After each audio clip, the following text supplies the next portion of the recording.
중견 기업에서 교회 무역을 오랫동안 하셨고 장로님으로도 이제 뭐 나이가 좀 아직 젊으시기 때문에 은퇴를 하셨고 또 계속해서 이란과 이쪽에 선교의 어떤 그런 그 관심과 집중을 하시면서 지금 준비하고 계시는 분이십니다.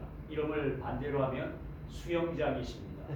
장영수 회장님 잠깐 인사 좀 해주시면 좋겠습니다. 여러분 반갑습니다. 반갑습니다. 거의 지난번에 다들 뵀던 분들 같고 이제 지난번에는 제가 제 소개를 제대로 못했는데 저는 이름은 이제 장영수고 제가 김포공항 옆에 강서구 공항동에 살고 있습니다.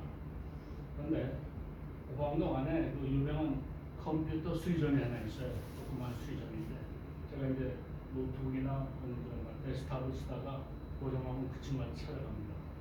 몇 번 갔었는데 한 번 딱 가서 노트북을 두고 와서 이제 야 이게 뭐가 앱상에 뭐가 좀 잘못돼가지고 좀 고쳐달라 했더니 모르는 거예요.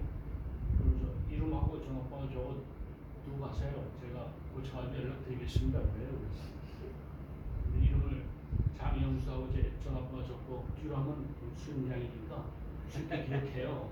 나보다 나이가 어려요. 그래서 그랬더니 깜짝 놀라는 거예요. 저는 수영복인데요. 자기는 수영복이래요.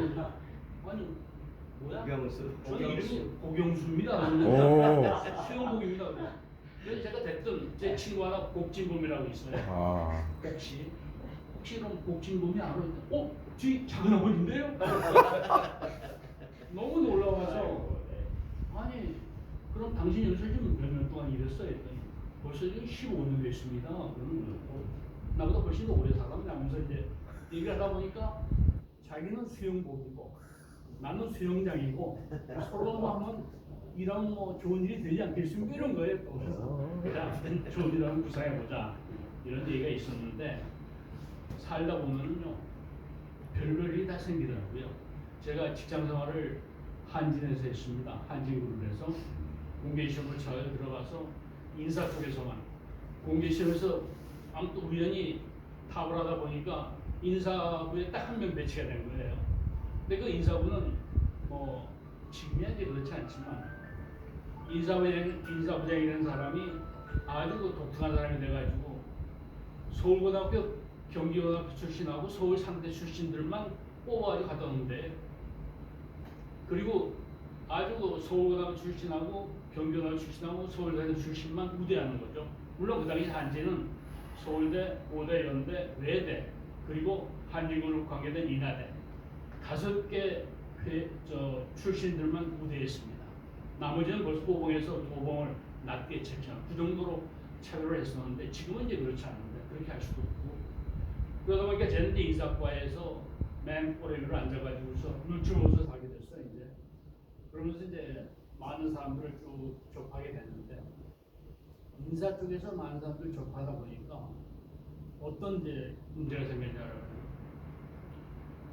한진에는 조직 자체가 그 당시는 이제 운송을 위주로 하는 회사이기 때문에 운전사들이 최우선입니다. 그리고 그 밑에 조수가 있었어요. 조수. 그리고 이제 정비사가 있었죠. 그러니까 한진에는 회사를 형성하는 가장 큰 핵심은 운전사, 조수, 정비사였어요.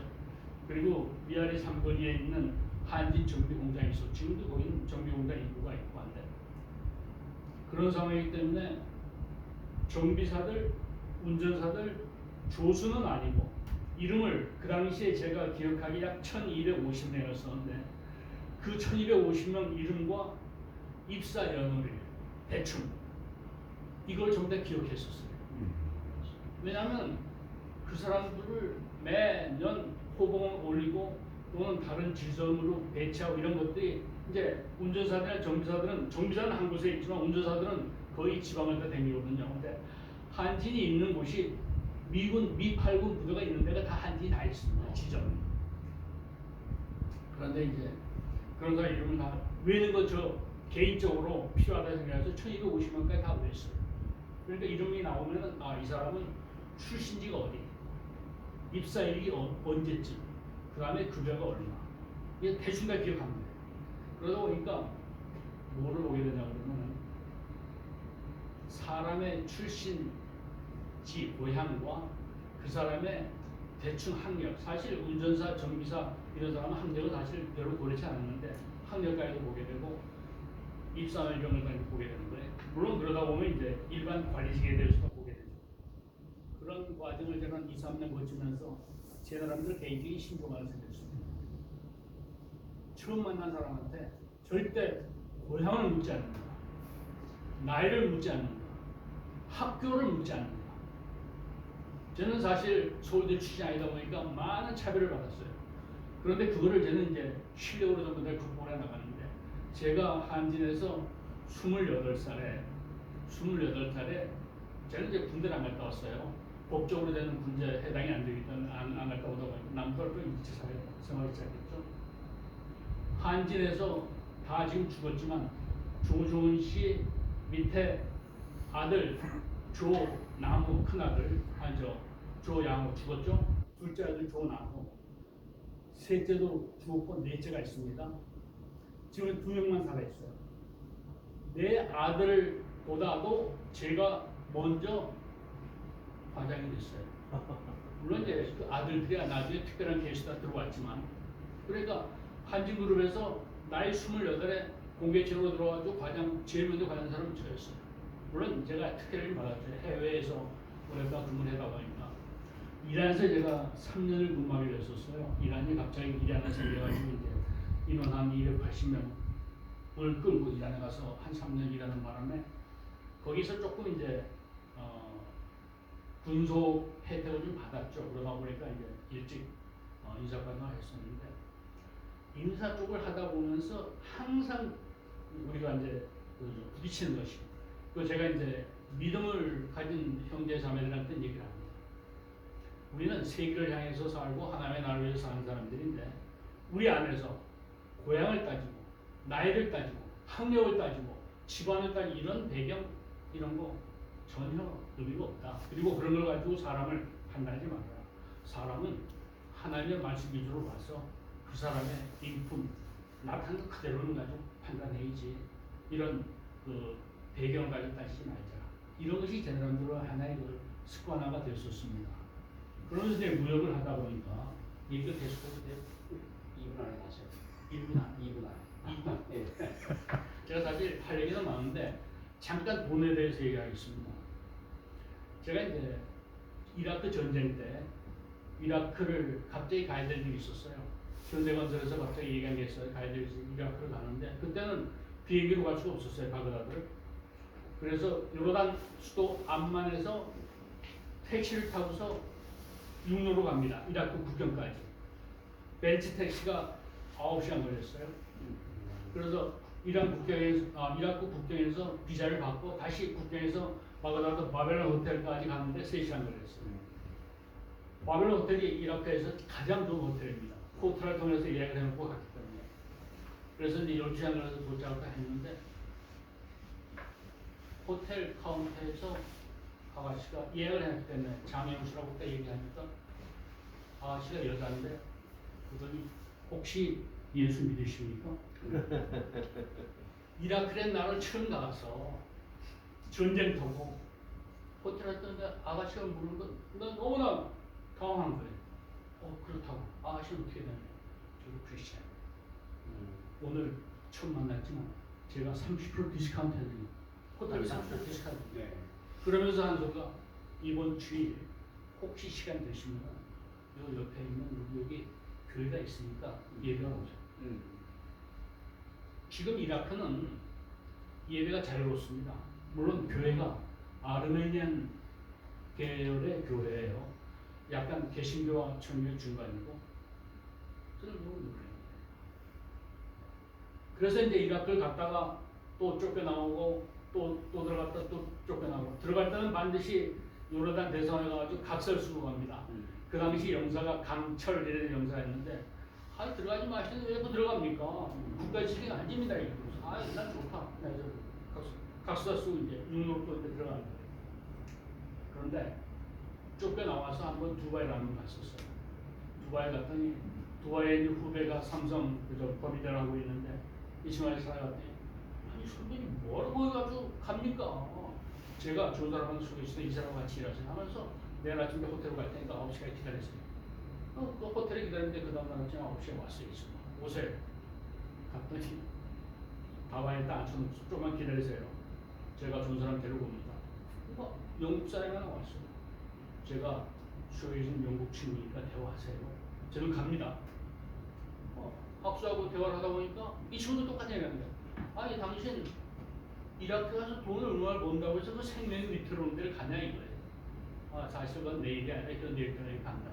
그러지 말고 한국에서 일을 해라. 한국이 지금 한참 일할 때 말이야. 돈이 없잖아요. 돈은 내가 줄 테니까 해. 프로젝트 하나 제시해줘. 처음 만난 사람입니다. 그래서 내가 당신이 뭐하냐 했더니 그때 두바이 타워 짓고 있을 때요. 자기는 자기 배 두 척으로 영국에서 두바이 타워에 들어가는 자재를 다 납품하는 거예요. 깜짝 놀랐어요. 배 규모는 15,000톤짜리 배 두 척으로 영국에서 자재를 다 납품하는 거예요. 그러니까 들으니까 실감이 나더라고. 그래, 알았어.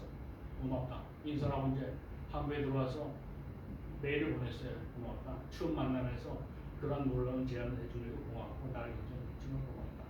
앞으로 내가 프로젝트 만들어서 연락을 하나. 그렇게 하고서 이제 한참 후에 그 당시 제가 이제 구상하는 것이 뭐가 있었냐면 크리스찬 타운을 구상한 게 있었어요. 크리스찬 타운. 선교사들 위한 시설인데 그 안에 모든 시설이 다 종합병원까지 다 들어있는 그러한 설비를 구상하고 있었는데 청주 상당구에 있는 야산 202만 평이 있었습니다. 청주 출신 국회의원 땅이 그 당시 이제 분쟁이 있어가지고 싸게 나왔어요. 그 땅을 이제 인수해가지고 거기다가 지으려고 계획을 한 프로젝트가 있었어요.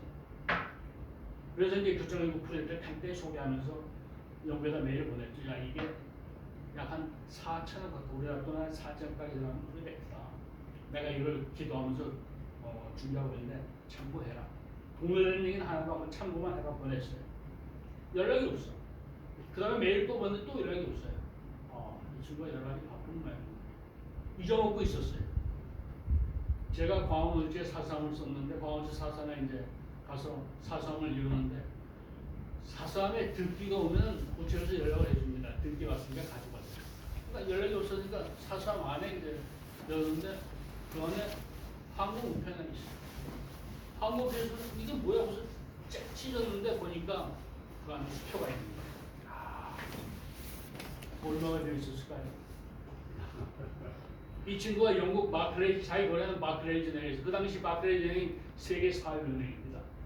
마크레이즈 은행 자기 거래 하는 데서 자기 사인을 해가지고 내 앞으로 장영수 딱 영문으로 한자도 틀림없이 딱 찍어가지고 2억 7천만 파운드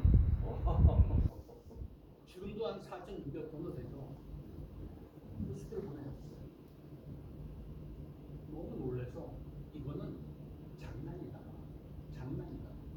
보내려면은 등기로 보내든지 미리 연락을 하든지 아무런 연락도 없이 등기 일반 항공편으로 보낼 수 있죠. 그때 마크레이즈 서울지점이 교보에 있었어요.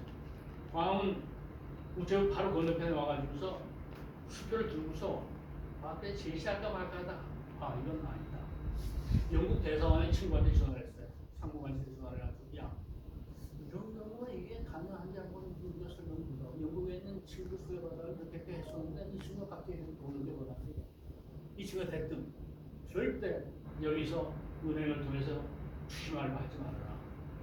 반드시 중앙정부가 따라붙고 국세청에서 따라붙어서 너 잘못하면 일도 못한다.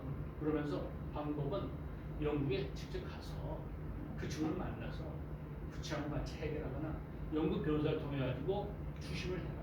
개인한테 이런 수표를 가지고 이 거액을 가지고서 움직인다면 누구나 다 사기꾼이라고. 그 바람에 이제 알았다.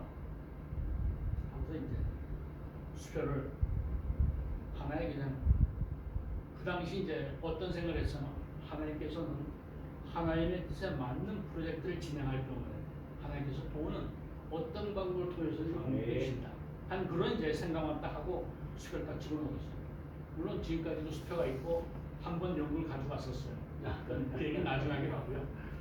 우리가 지나는 모든 일에서 물질이 가장 어쩌면서 핵심이 될 수가 있어요. 그리고 물질 때문에 일을 지나지 못할 경우도 있습니다. 그런데 그 일이 하나님께서 기뻐하시는 일이다 하면은 하나님께서 어떤 방법을 통해서 물질을 공부하시는 거예요. 물질의 규모에 상관없이. 저는 그걸 직접 경험해왔고 그 한 번만이 아니라 아프리카의 가장 가난한 나라에 가서도 또 그걸 경험했어요. 그 얘기를 이제 할 때가 있으면 또 다시 이제 나중에 한번 소개해드리겠습니다만. 그래서 우리는 믿음의 기도와 바른 진행, 바른 사업 프로젝트를 가지고 하나님 앞에 모여서 서로가 머리를 맞대고 노력하면 반드시 이룰 이룰 수 있다. 개인적으로는 생각을 가지고 있어요. 그래서 그런 말씀을 드리고 우리 이제 김동철 회장과 우리 모든 회원이 한 마음으로 합심해서 기도해서 우리가 원하는 목표를 이루어서 그것이 곧 하나님께 영광이 되고 그것이 곧 복음이 되고 능력이 되고 하나님의 나라 확산이 된다면은 무엇이든지 못할 일이 없다 하는 그런 생각을 하면서 제 소도 말씀드립니다. 너무 장황하게 설명드려 죄송합니다.